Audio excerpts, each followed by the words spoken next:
अस्सलाम वालेकुम फ्रेंड्स, कैसे हैं आप? उम्मीद करता हूँ खैरियत से होंगे।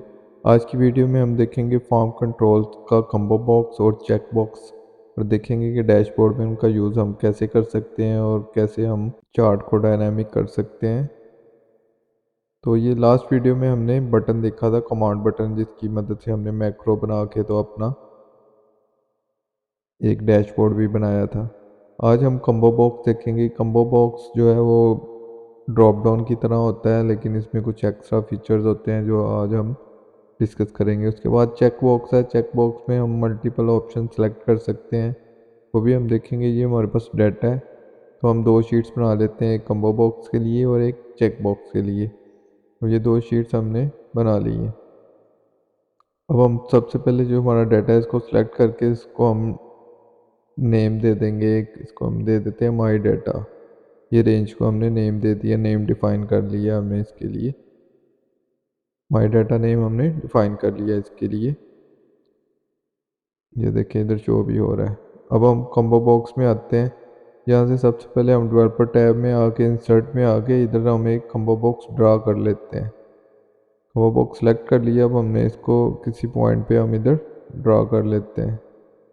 ये देखें ये ड्रॉप डाउन की तरह ही है। अभी अगर इसके ऊपर क्लिक करेंगे तो कुछ भी शो नहीं होगा। उसके बाद ये हम कॉपी करते हैं इधर से, ये दो कॉलम ए और बी कॉपी करके तो हम इधर पेस्ट कर लेते हैं।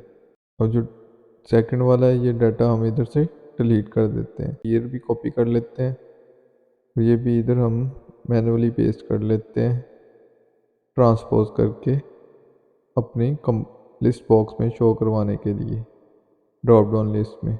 अब हम चाह रहे हैं कि हम इधर कोई भी ईयर ड्रॉप डाउन में सेलेक्ट करें, उसी ईयर का डाटा इधर शो हो। अभी इधर कोई डाटा शो नहीं हो रहा। राइट क्लिक करके फॉर्मेट कंट्रोल में आते हैं। इधर से सबसे पहली ऑप्शन आ रही है इनपुट रेंज। इसको सिलेक्ट करके तो हम ये तीनों की रेंज दे देते हैं। और उसके बाद सेल लिंक आ रहा है। सेल लिंक में हम इसको लिंक करना चाह रहे हैं, किसी सेल के साथ लिंक कर देते हैं। हम इसके ऊपर क्लिक करके तो A1 पे क्लिक कर देंगे। अब ये A1 के साथ लिंक हो गया। इसी तरह हम नंबर ऑफ़ रोज़ जो है वो हम 3 है हमारी, तो हम 3 ही कर देते हैं। उसके बाद हमने इसको 3D शेडिंग देनी है या नहीं देनी है, वो हमारी मर्ज़ी। अब चेक कर देंगे तो 3D शेडिंग आ जाएगी। ओके करते हैं तो ये 3D शेडिंग आ रही है। अब इस पर क्लिक करते हैं, ये देखें 2021 आ रहा है, इधर 1 आ रहा है। अगर हम इधर से 2022 सेलेक्ट करेंगे तो 2 आएगा। 3 सेलेक्ट करेंगे 2023 तो इधर 3 आएगा। यानी कि फर्स्ट, सेकंड और थर्ड ये हमें बता रहा है कि आपने पहली सिलेक्शन की है, दूसरी की है, तीसरी की है। और अब उसी की मदद से हम इधर वी लुकअप लगाते हैं, वी लुकअप। और उसमें हमने वैल्यू कौन सी लुकअप करनी है, B6। इधर से हमने B6 लुकअप करनी है, तो हम B6 पे क्लिक करते हैं, कॉमा। उसके बाद इसका नेक्स्ट पैरामीटर जो है टेबल। टेबल हमने नेम, रेंज को नेम दिया हुआ है। हम F3 प्रेस करेंगे तो वो नेम इधर शो हो जाएगा। ये देखिए ये नेम शो हो रहा है। अब इसके ऊपर हम क्लिक करके ओके कर देंगे तो ये हमारी रेंज का नेम इधर से सिलेक्ट हो गया। हमें उस शीट में जाके सिलेक्ट नहीं करना पड़ा। उसके बाद कॉलम इंडेक्स नंबर हमें कौन सा चाहिए, तो अगर हम अपने डाटे में जाके देखें, अभी इधर ये 3 शो हो रहा है, लेकिन हमें कॉलम इंडेक्स नंबर चाहिए होगा 4। अगर हम इसको इधर ही स्टॉप करके तो अपने डाटे में जाके देखते हैं कि हमें 2023 के लिए कौन सा कॉलम चाहिए होगा। ये देखिए 1, 2, 3 और फोर्थ कॉलम नंबर चाहिए होगा, क्योंकि फर्स्ट में हमारी प्रोडक्ट भी आ रही है। तो इसलिए अब हमें फोर्थ नंबर चाहिए, तो हम कॉल इंडेक्स की जगह हम ये वाला रेफरेंस तो देंगे A1 और +1 कर देंगे इसमें, क्योंकि हमें फोर्थ कॉलम का डाटा चाहिए। उसके बाद ट्रू कर लेंगे कि हमें एग्जैक्ट मैच चाहिए, फॉल्स सॉरी कर लेंगे एग्जैक्ट मैच के लिए। अब A1 को हम फ्रीज कर लेंगे, क्योंकि हम यही फार्मूला नीचे कॉपी करेंगे। अब ये देखिए ये 2023 की सेल आ रही है फर्स्ट एप्पल की। अब इसी को नीचे ड्रैग कर लेते हैं, ये सबकी सेल आ रही है। अब इसी को कॉपी करके अगर हम ऊपर भी पेस्ट कर दें फार्मूला, सिर्फ फार्मूला पेस्ट कर दें, तो ये देखिए 2023 आ रहा है। नीचे भी F4 प्रेस करेंगे तो सेम फार्मूला नीचे भी पेस्ट हो जाएगा। अब इधर से अगर हम ड्रॉप डाउन से कुछ भी चेंज करेंगे तो ये नीचे वाला डाटा भी सारा चेंज होगा। अभी ये देखें 2023 का डाटा इधर से ये भी मैच कर रहा है 100304 100304। 2022 करते हैं, ये देखिए 2022 का डाटा मैच कर रहा है। अब ये जो हमने एक्स्ट्रा वर्किंग किया हम इसको भी वाइट सेल करके वाइट बैकग्राउंड कर देंगे तो ये हाइड हो जाएंगे, ये शो नहीं होंगे। अब इसको सिलेक्ट करके हम इसकी बेस पे चार्ट बना लेते हैं, जो कल भी हमने बनाया था 3D पाई चार्ट वही हम ले लेते हैं। अब राइट क्लिक करके सिलेक्ट डाटे में आते हैं तो इसमें ये टोटल भी आ रहा है, ग्रैंड टोटल, उसको अनचेक कर देते हैं, ओके करते हैं तो ये हमारा पाई चार्ट ओके हो गया है। पाई चार्ट बन गया। अब राइट क्लिक करके हम इसमें ऐड डाटा लेबल्स करते हैं, डाटा लेबल ऐड हो जाते हैं। राइट क्लिक करके फॉर्मेट डाटा लेबल में आते हैं तो हम इसमें प्रोडक्ट भी ऐड कर लेते हैं। कैटेगरी नेम पे क्लिक करेंगे तो प्रोडक्ट भी ऐड हो जाएगी और उसको हम लाइन सेपरेट भी कर लेते हैं। इसमें से ये लेजेंड ख़त्म कर लेते हैं, एक्सेस भी ख़त्म करके राइट क्लिक करके फॉर्मेट चार्ट एरिया में आके नो फिल और नो बॉर्डर कर लेते हैं, नो लाइन बॉर्डर की। तो ये हमारा चार्ट बन गया है। इसमें हमने कम्बो बॉक्स भी लगा ली है, ये देखिए ये बिल्कुल परफेक्ट वर्क कर रहा है। जैसे ही हम चेंज करते हैं इधर से ईयर, उसका डाटा भी चेंज हो रहा है और आगे चार्ट भी ऑटोमेटिकली चेंज हो रहा है। अब ये डाटा लेबल की सेटिंग कर लेते हैं, इसे आउटसाइड एंड पे इनसाइड एंड पे रख लेते हैं।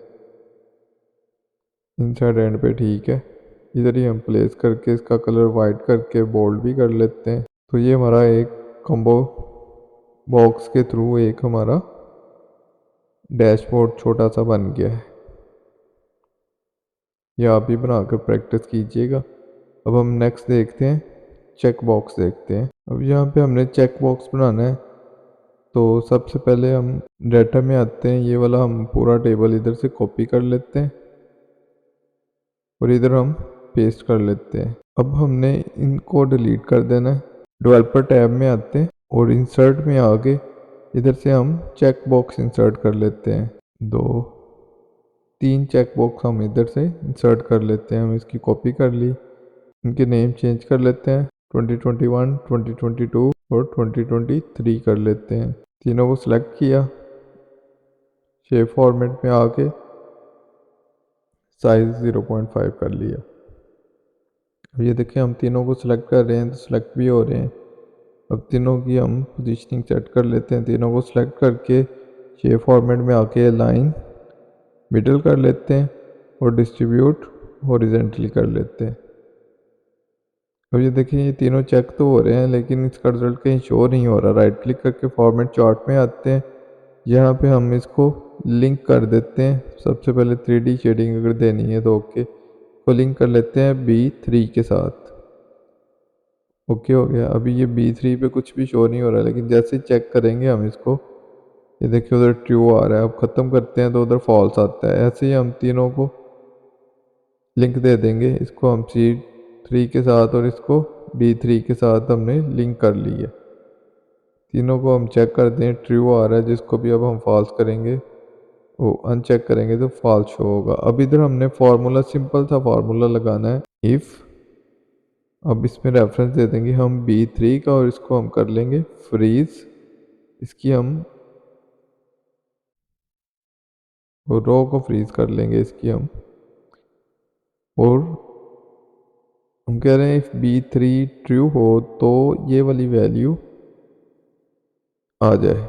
क्लोज कर लिया हमने। ये देखिए अब हम इसी फार्मूले को अगर हम ड्रैग करते हैं, ये देखिए ट्रू हुआ है तो ये वैल्यू शो हो रही है, अदरवाइज फॉल्स आ रहा है। तो हम कह रहे हैं फॉल्स ना आए, अगर ये वैल्यू ट्रू नहीं होती तो एम्प्टी हो जाए। सिंपल सा फार्मूला लगाया। अब इसी को हम पेस्ट कर लेंगे, नीचे भी ड्रैग कर लेंगे और इसको राइट साइड पे भी हम ड्रैग कर लेते हैं। ये फार्मूला ड्रैग हो गया। अब जहाँ पे फॉल्स अनचेक करते हैं वहाँ पे डाटा उसका सारा रिमूव हो जाता है, डाटा शो नहीं होता। तीनों को सिलेक्ट करके हमने इंसर्ट में आगे इधर से हम सिंपल कॉलम चार्ट ले लेते हैं और इस चार्ट की भी कुछ सेटिंग कर लेते हैं हम। चार्ट टाइटल चेंज कर लेते हैं, सेल्स कंपैरिजन कर लेते हैं और हम कार्ड की मज़ीद सेटिंग कर लेते हैं। इसकी ग्रिड लाइन ख़त्म कर लेते हैं और इसकी लेजेंड भी हम ख़त्म कर लेते हैं। और ये देखिए हमारा चार्ट कंप्लीट हो गया है। अब हम चेक बॉक्स को चेक करते हैं तो उसका डाटा शो होता है, जिसको अनचेक कर लेते हैं उसका डाटा ख़त्म हो जाता है। तो ये थे चेक बॉक्स। तो नेक्स्ट वीडियो में मिलते हैं नए टॉपिक के साथ, तब तक के लिए अपना ख्याल रखिएगा। अल्लाह हाफिज़।